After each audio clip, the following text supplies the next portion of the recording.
Teaching young learners can definitely be a roller coaster, but with these easy activities, it will be a bit better.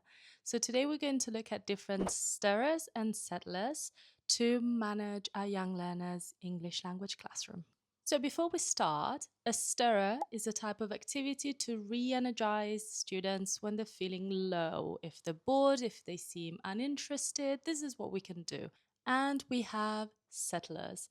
These are the opposite. So, when students are doing too much, if there's chaos in class, if they're not listening, this is what we can do to re establish peace. There's nothing better than to have them moving around to re energize them. So, number one, running dictation. They'll work together. One of the students will be the scribe, and the other one will run to the other side of the classroom to read, run back, and dictate. So, you can use any text, and this works really well to work on pronunciation because they need to be intelligible, reading comprehension, vocabulary, there's a bit of everything in there. And they can take turns. I love a good running dictation and I use it even with adults. Number two, flashcard race. Stick different images on the whiteboard. For example, you're revising animals, you have different animals. Students play in teams. So team A, team B. Two people in the front. You give a definition. So for example, it has 4 legs. At that point, students run to the whiteboard and they have to pick the right animal. So they need to think and act fast. Or number 3, you had planned a multiple choice, but you see they're not really collaborating, so you want to make it a bit more entertaining. This is a very quick and easy way to do that. Let's say you have option A, B, and C. Each letter becomes an action. So for example, if they think it's A, they will stand up. If they think it's B, they will sit down. If they think it's C, both hands in the air. You can change it and make it what you want, but the idea is they'll still do the activity, but it will get the energy going again, which is what we're trying to do desperately. And you read the questions out loud, obviously. So there's also a bit of listening involved, which is always good. We then have vocabulary race. So similar to the whiteboard one, on one side of the class you will have images, and on the other side of the class, on the whiteboard, you will have the vocabulary items. So let's say, for example, you're doing fruit. So you have written banana, apple, blah, blah, blah, blah, and so on. On the other side of the class, you have the images. Students, again, they work in groups. So imagine they form 2 lines, and one person at a time, they go, run on the one side, pick the image, stick it on the board, and from there, they go and touch the hand of their teammate, and that person can now run and do the same thing. In this case, we're working on vocabulary, and they need to be fast, which is good for retrieval and memorization. An absolute classic, mime or charades. One person at a time comes at the front, and they can mime something. You can use this as a revision as well. So make it targeted to what you're doing. For example, they might need to use the structure of the present continuous and its actions, which again works well as a revision or as an add-on for a new grammar point or vocabulary. Add an element of fun with a ball. So ask a question and throw a ball to a student. Then that student will ask another question and throw a ball to another student. You can adapt this in so many different ways. It could be as a revision for vocabulary. So the name of a color, and you throw a ball to a student, and then that student says a name and he throws the ball again. That person needs to say a color, and so on and so on and so on. Another absolute classic is obviously Simon Says. This works so well for so many different things. The standard one would be for body parts, obviously. So Simon Says, touch your head, touch your toes, and so on. And if you want to switch things up a bit, you have a student who is particularly quick and tends to do better than the rest of them, he can become the teacher and he can be the one doing the activity for you. And the last one is musical chairs. I love using music in the English language classroom in general, so this is really nice. Pick a song that they like and they can dance to. You have chairs in a circle and they need to dance while the music is on, and the moment the music stops, they need to sit down. Little by little, you remove the chairs. And what you can do to try and help the one who lost the chair is asking them a question. If they answer the question correctly, they can keep on playing. If they answer the question wrong, they're out.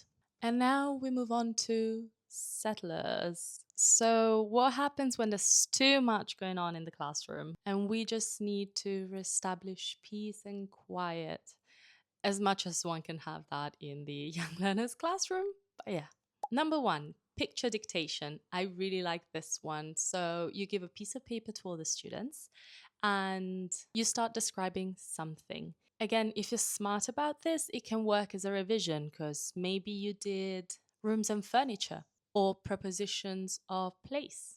So you can use that to describe a room and students will need to draw it.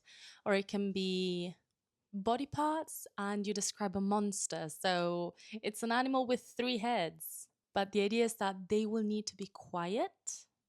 So you're re-establishing that environment in the moment. And after that, they will be ready to keep on going with the lesson. Another classic is dog and bone, which is basically hangman, but without the connotations of hangman, I want to say.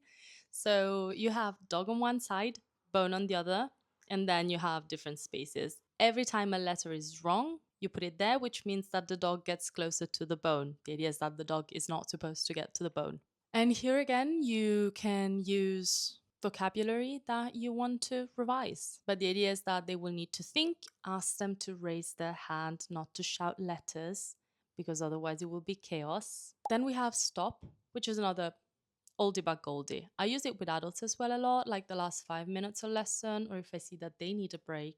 So tried and tested for everyone. You'll have different categories: food, animals, colors, jobs, countries. You pick the ones you want. You give them a letter and students need to write something starting with that letter for each category. And they shout stop once they're done. This is the chaotic moment, but it's just a second. For the rest, they're gonna be sitting quietly because they're going to be thinking and focusing on the activity. Another one is the whispering game or the telephone game. Whisper a sentence in the student's ear, and then sitting in circle, they will whisper it to each other, and the last person will need to say it aloud. Again, we're establishing silence. It's just whispers aloud, because if you're too loud, everyone will hear the word and the game is over. This, more than a game, I would say it's something that you can implement in your classroom in general as a signal for students to calm down. If the class is getting too noisy, start clapping or tapping a rhythm. So for example, you start going,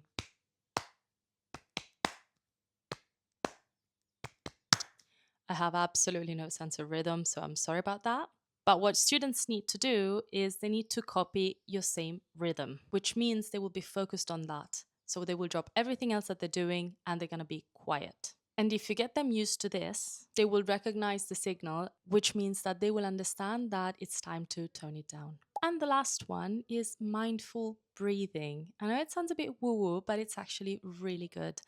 Do basically a little bit of meditation with them, but make it an activity. You know, it's similar to Simon Says, and you can use the same concept if you prefer to trick them a bit. Tell them, okay, now everyone sit down and you do what I do.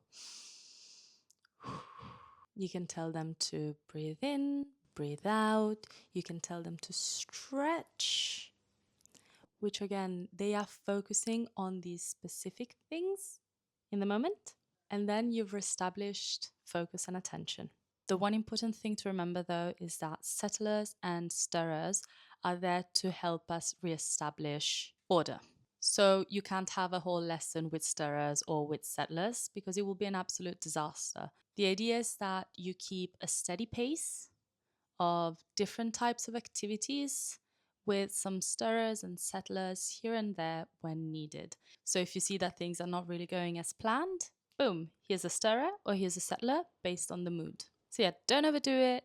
Try and keep a steady pace and mix and match based on the vibe of your classroom. So thank you very much. And by the way, I'm Alice. I'm an English language teacher and teacher trainer. I have managed a summer camp twice. I was Young Learners Coordinator and also the director of the summer camp. I also have a certificate in how to teach young learners and teens. I am CELTA and Delta qualified, and I worked in academic management. So long story short, there's a lot of stuff, and I know quite a few things about English language teaching. So if you found this video interesting and you want more, please like this video, share it with other teachers, and subscribe to my channel.